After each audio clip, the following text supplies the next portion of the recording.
గారి ప్రతినిధి. సో ఎట్లా చూడంటే 2020లో లడాక్ ఇన్సిడెంట్లో చాలా వరకు చూసాము. అంటే గాల్వన్ ఘర్షణలో కూడా 20 మంది భారతీయ సైనికులు కూడా చనిపోయిన పరిస్థితి. అంటే ప్రభుత్వం దీనిపై పూర్తి చర్చకు కూడా మాట్లాడుతుంటే కూడా మాట్లాడనివ్వడం లేదు అంటూ కూడా అటు కాంగ్రెస్ నిన్న చూసాం చాలా వరకు కూడా పార్లమెంట్లో గందరగోళమైన సిచ్యువేషన్స్. అంటే రెండు కూడా అంటే డోక్లాం ఇన్సిడెంట్ ని ఈ గాల్వాన్ ఇన్సిడెంట్ అంటే 2020లో జరిగిన ఈ రెండు ఇన్సిడెంట్స్ కూడా కలిపి మాట్లాడుతున్నారంటూ కూడా అటు కేంద్రం నుంచి కూడా వస్తున్న వాదన. సో ఏం చెప్తే నిజంగా కూడా చైనా ఆక్రమణలు జరిగాయంటూ కూడా అటు కాంగ్రెస్ ఆరోపిస్తోంది. కాంగ్రెస్ చైనా ఆక్రమణలు జరిగిన ఆరోపించడం ఎలా ఉందంటే దొంగ నడిచినట్లుంది. నెహ్రూ కాలంలో 1962లో చైనా యుద్ధంలో చైనాతో జరిగిన యుద్ధంలో దాదాపు 35,000 చదరపు కిలోమీటర్ల పైగా భూభాగాన్ని ఇటు జమ్మూ కాశ్మీర్లో కానీ అటు అరుణాచల్ ప్రదేశ్లో కానీ చైనా ఆక్రమించడం జరిగింది.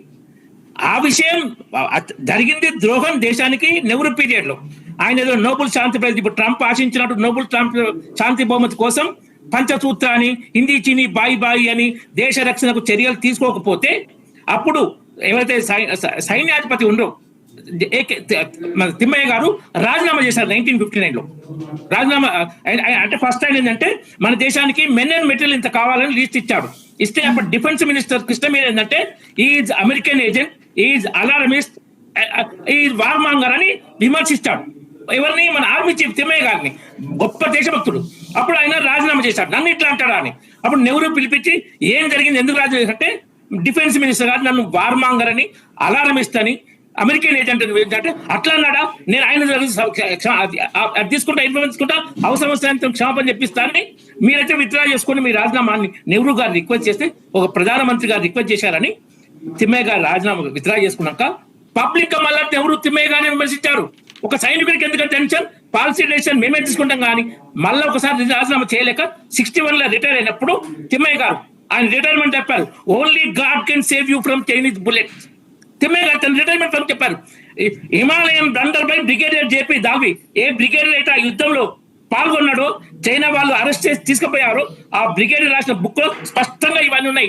Nehru the guilty men of 1962 ఎవరెవరంటే నెహ్రూ, కృష్ణ మీనన్, తర్వాత నెహ్రూ చుట్టముండు ఆయన చీఫ్ ఆఫ్ జనరల్స్, ఆయన మన ఒక మంత్రి ఉండే ఆ చీఫ్ ఆఫ్ జనరల్స్, ఆయన కూడా మీరు ముగ్గురు యాక్చువల్ చీఫ్ ఆర్మీ చీఫ్ ఆయన డమ్మీ చేసి నెహ్రూ చుట్టం పెట్టడం చేశాడు.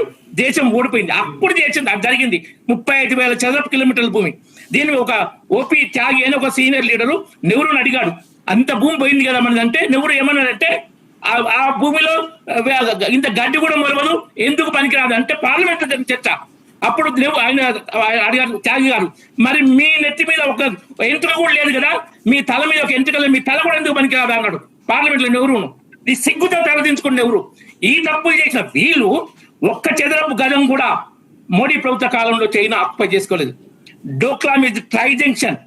టిబెట్ మన భూభాగం, సిక్కింతో రాష్ట్రంలో ఉన్న మన భూభాగం చైనా మధ్య చేసి అది ఏంటంటే ఇట్ ఇస్ ప్లాటు, చాలా కంట్రోల్ కు చాలా ఇంపార్టెంట్.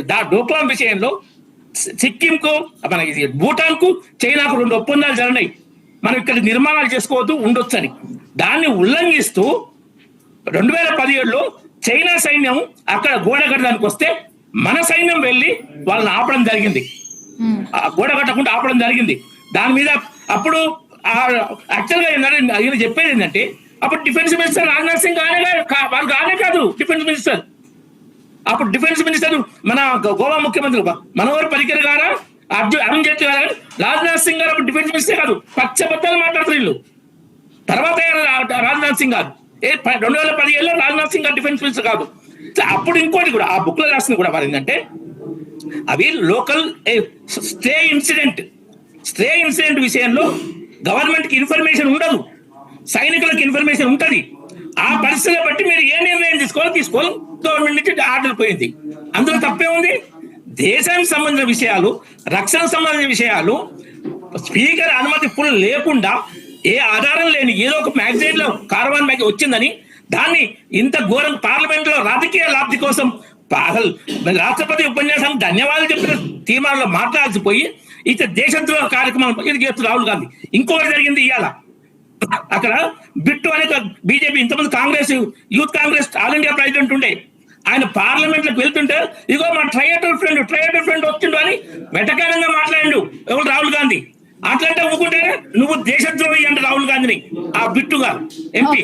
సో ఇట్లా చిల్లరగా అసలు ఆయన leader of opposition ward member కూడా పనికిరాడు. అంత ఏది మాట్లాడాలి, ఎక్కడ మాట్లాడాలి, ఎప్పుడు మాట్లాడాలి, దాన్ని ఏ విధంగా టాపిక్ తీసుకోవాలి, ఇది ఏమీ లేకుండా బయట దేశాలకు వెళ్ళినప్పుడు మన దేశాన్ని అవమానిస్తారు. మన న్యాయ వ్యవస్థను కానీ మన ఎలక్షన్ కమిషన్ దుమ్మెత్తిపోతారు. ఏ మాత్రం బాధ్యత లేని అంటే irresponsible person Rahul Gandhi. Right.